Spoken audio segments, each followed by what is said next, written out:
జై శ్రీరామ్. కేంద్ర ప్రభుత్వం ఈ నెల 1వ తారీఖు నుండి ప్రవేశపెట్టిన ఒకేసారి 3 నెలల ఉచిత బియ్యం అంటే రేషన్ బియ్యం ఇది ఎందుకు ప్రవేశపెట్టారు అన్నది ఇప్పుడు సామాన్య జనంలో వస్తున్న చర్చ. అంటే వర్షాకాలం కాబట్టి వర్షంలో పడ జనం అంతా రావడానికి ఇబ్బంది పడతారు కాబట్టి వారందరికీ ఒకటేసారి 3 నెలలు ఇచ్చేస్తే ఇక వాళ్ళు వండుకొని తింటారు అన్న ప్రాతిపదికన ఇచ్చినట్టుగా చాలామంది చెబుతున్నమాట. అంటే వాస్తవం కూడా ఇదే ప్రచారంలో జరుగుతుంది. అంటే 3 నెలల బియ్యం ఒక్కసారి ఇస్తే వర్షాకాలం వాళ్ళకి తిరగడం తప్పుద్ది రేషన్ డీలర్ల దగ్గరికి, కాబట్టి 3 నెలలు ఒక్కసారి తీసుకుపోండి అని చెప్పి వీళ్ళు చెప్తున్నారు. కానీ దీనివల్ల కొన్ని రాష్ట్రాల్లో ముఖ్యంగా కాశ్మీర్, హిమాచల్ ప్రదేశ్, ఈ తర్వాత ఉత్తరాఖండ్ ఇలాంటి కొన్ని శీతల ప్రాంతాల్లో కొంత మేలు జరగవచ్చు. అంటే ఈ వర్షాకాలం ప్రాంతాల్లో పడ కొండ ప్రాంతాల్లో పడి పోయి తీసుకొచ్చుకోవడం చేయడం వాళ్ళకి ఇబ్బందికరంగా ఉంటుంది కాబట్టి వాళ్ళకి 3 నెలలు కాదు 4 నెలలు ఇచ్చినా కూడా పెద్ద నష్టం లేదు. ఇప్పుడు కాశ్మీర్ ఉంది, కాశ్మీర్ లోపల చాలామంది ఏం చేస్తారు, ఇప్పుడు వర్షాలు పడతాయి కాబట్టి మొత్తం కొండ చర్యలు విరిగిపడే అవకాశం ఉంటుంది కాబట్టి చలికాలం నాడు కాస్త ఇబ్బందికరంగా ఉండే వాతావరణం ఉంటుంది కాబట్టి వాళ్ళు ఏంటంటే ఇప్పుడే ఈ ఎండాకాలంలోనే సంపాదించుకున్న డబ్బులు అవన్నీ కలుపుకొని ప్రభుత్వం ఇచ్చే చేయుతనంతా తీసుకెళ్ళి వాళ్ళు ఇంట్లో దాచిపెట్టుకుంటారు. వాళ్ళు దాచిపెట్టుకొని ఇప్పుడు అంతా మంచిగా కాబట్టి ఇక్కడ చేయడానికి ఏముండదు అక్కడ, కాబట్టి వీటిని నడిపిస్తారు వాళ్ళు. అంటే దీంతో జీవనోపాధి గడుస్తుంది.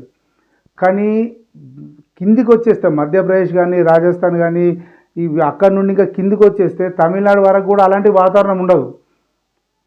కానీ ఒక 2-3 రాష్ట్రాలను దృష్టిలో పెట్టుకొని మొత్తం రాష్ట్రాలకన్నిటికీ దీన్ని ఇచ్చేస్తున్నారు ఒకటేసారి. అంటే వారం రోజుల తిండి ఒక్కరోజు పెడితే తింటారా వాడు? ఇది కూడా అట్లాంటి పరిస్థితి ఉండదు. వాటిలో బియ్యం తీసుకెళ్ళి అక్కడ పెట్టేసుకుంటే దానివల్ల వర్షం పడితే ఖరాబు కావా, అవి కూడా నానిపోతాయి కదా. అంటే ఎన్నో నష్టాలు ఉన్నాయి.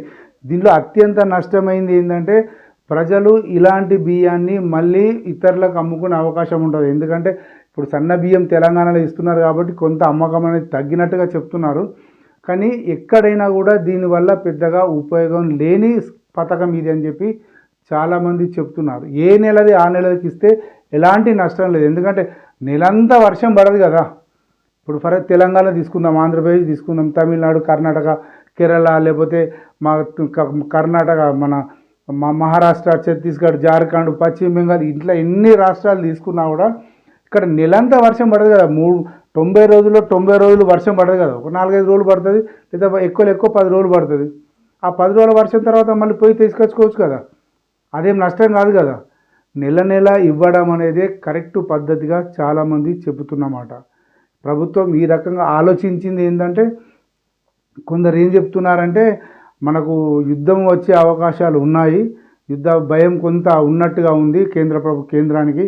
అప్పుడు మళ్ళీ ప్రజలు ఇబ్బంది పడకుండా ఉండటానికి, అంటే ప్రజలకు ఏది ఉన్నా లేకపోయినా ఎల్లిగడ్డ కారమో లేకపోతే అక్కరం వేసుకొని తింటారు. ఇంట్లో పప్పు ఉంటే పప్పు ఏదో వేసుకొని తింటారు, కానీ బియ్యం అయితే ఉండాలి కదా ఇంట్లో అని చెప్పని 3 నెలలకు సరిపడే బియ్యం అయితే ఇస్తున్నారు ఇప్పుడు అనేది ఇంకొక టాక్.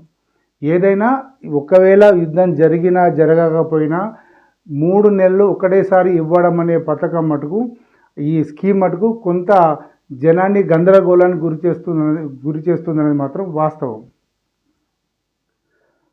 జై శ్రీరామ్.